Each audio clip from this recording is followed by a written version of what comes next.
wisdom, and you refer to the Salmon of Knowledge, and all connected, speaking of threads, to what we were talking about previously in the Boyne.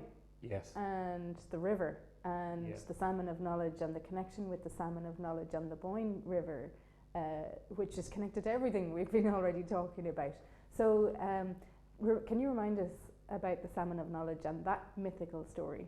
Yep, certainly. The story of the Salmon of Knowledge is that basically in its shortened, compressed form, condensed form, is that Finn McCool, as a young boy, meets a wise druid called Finnachus along the banks of the Boyne, and Finnachus tells him that he's waiting for the Salmon of Knowledge and that he's fishing there.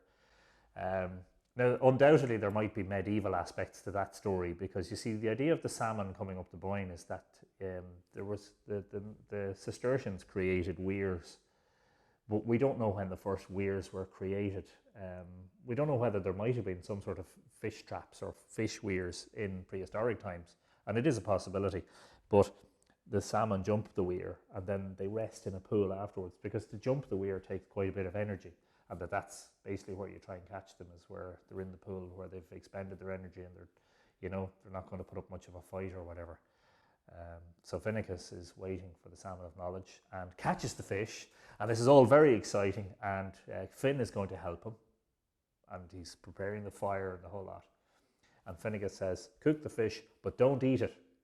And of course, as he's turning the fish, he burns his thumb, and the first thing he does is sticks the thumb in his gob to cool it down, and in doing so, he gains all of the knowledge of the Salmon of Knowledge. Funnily enough, Finnachus apparently doesn't get too vexed about this. He just accepts that what has happened is perhaps fated to have happened. That Finn was the one who was to gain the knowledge.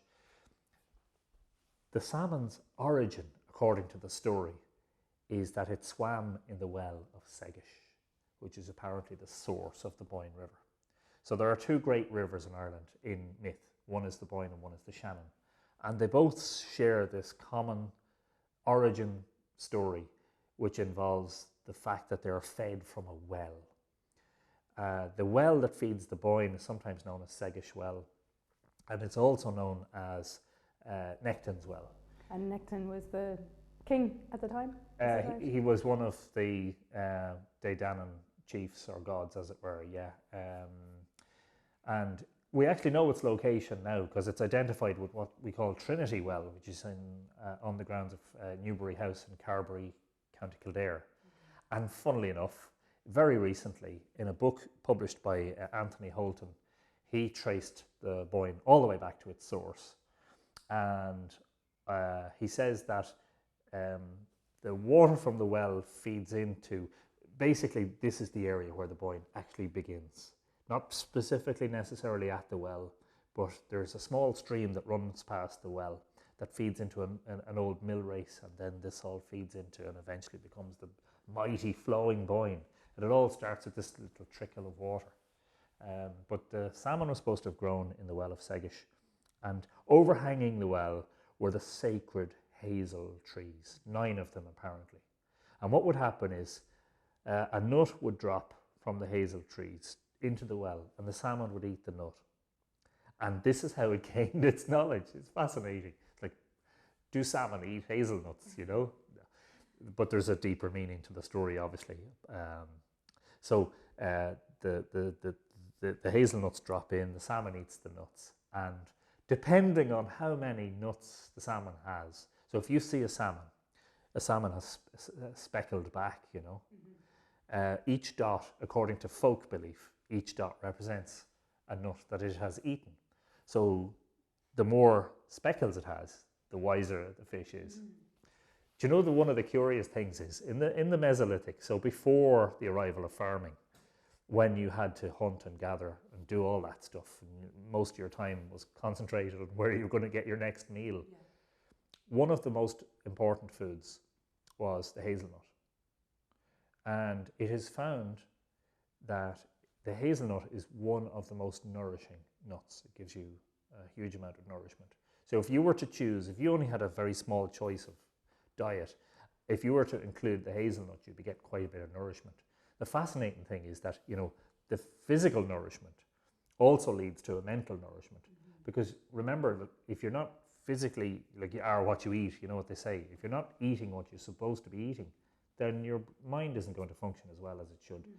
So the idea is that, the hazelnut definitely represents nourishment of the body and nourishment of the mind.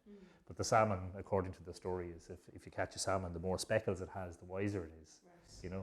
And interesting that wisdom and that thread coming from Fintan, and he started off, as you were saying, as a salmon, going to an eagle, going swimming to a in the hawk, floodwaters. and the wisdom he came back to give them the wisdom that they needed. Floodwaters and Bóinn, and the start of how the Bóinn began was a flooding, isn't that right? Yeah, of a well? so we're dealing with basically the same well when we're talking about the creation myth of the Boyne. I should point out, by the way, that one of the names for the Salmon of Knowledge in some versions of the story is Fintan. The salmon is actually called Fintan. Another connection. To me, it's all about going back to the source of knowledge and the source of wisdom. Wherever that source is, you don't... Yeah. I mean, the story specifically locates it in a well, but you're thinking about where that is within you and perhaps within your ancestry and connecting with the past, etc., etc. The story about the creation of the Boyne is that there was a well called Nectan's Well, which I think is synonymous with Segish. I think it's one and the same thing. Nectan was a chief of, or one of the kings of the Tuatha Dé Danann, and it was a male-dominated arena, and no woman was allowed. So you might see hints of Christian intrusion into that, perhaps, I'm not sure. But the story is that Bóinn went against the convention and decided that she was going to defy Nectan and that she was going to go to the well. The story is contained in a collection of very old very old myths, actually, called the Dinshenachas, which literally means the lore of the eminent places. So the folklore or the story attached to all the important places of prehistory. And the story in the Dinshenachas about Nectan's Well is that Bóinn approaches the well, but the story says that you can't look into the well. There is none that shall look to its bottom. Why? Well, we'll ask that. But Bóinn walks around the well thrice withershins, anti-clockwise or anti-sunwise, which is again in opposite to the convention and, possibly leading to disaster. And what happens is, when she does this, basically the well bursts forth and creates a fountain of water and washes her along. And as it's doing so, it is creating the Boyne River. In this moment, the Boyne River is created. And the water gushes along, forming this new channel. And as it does so, she becomes deformed. It's injuring her.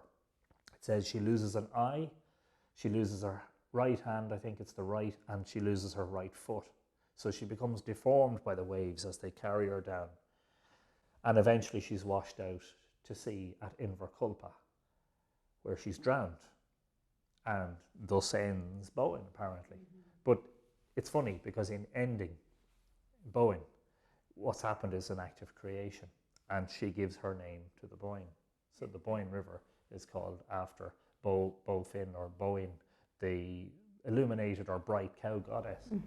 And endings and beginnings, so it's a constant cycle of death and birth and rebirth, in a sense. Yeah, it's creation and destruction all in one. Yeah.